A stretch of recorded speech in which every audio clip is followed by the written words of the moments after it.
Elif'in mutfağına hoş geldiniz.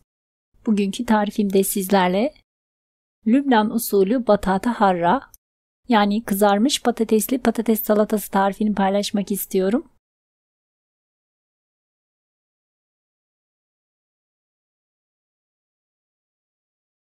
Yaklaşık 1 kilo kadar patatesin kabuklarını soyup küp küp doğrayalım.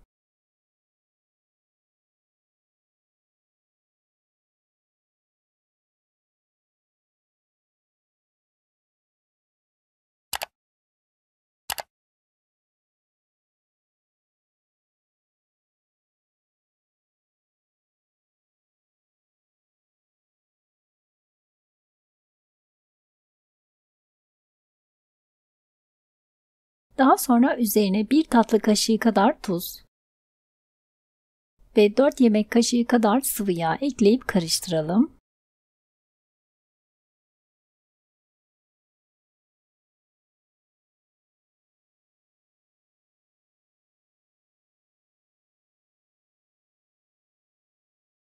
Yağlı kağıt serilmiş tepsiye tek sıra halinde yerleştirelim.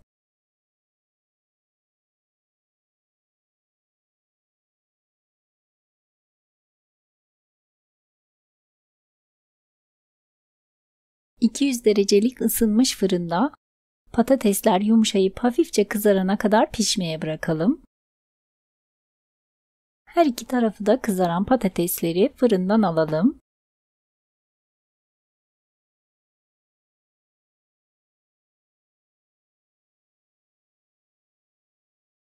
Kızarmış patatesleri karıştırma kabına alalım.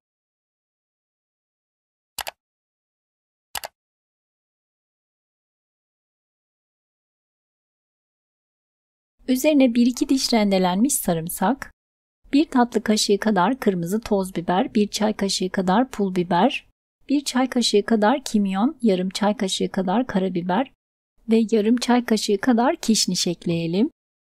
İlk etapta yarım limon suyu ekledim. Gerekirse daha sonra tekrardan ekleyeceğim.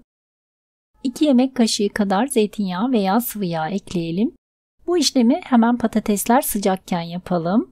Baharatlarını ekleyip sıcakken hemen karıştıralım.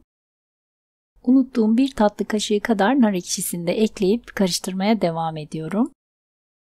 Dediğim gibi bu işlemi hemen patatesler sıcakken yapalım ki baharatları ve ekşisini patates içine çeksin.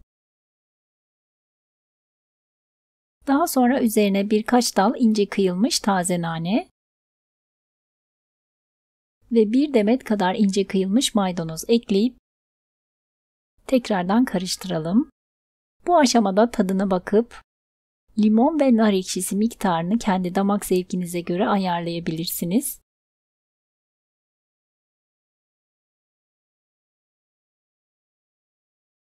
Ben tekrardan yarım limon ekledim. Yani toplamda 1 limon kullanmış oldum. Salatamızı güzelce karıştırıp servis tabağına alalım.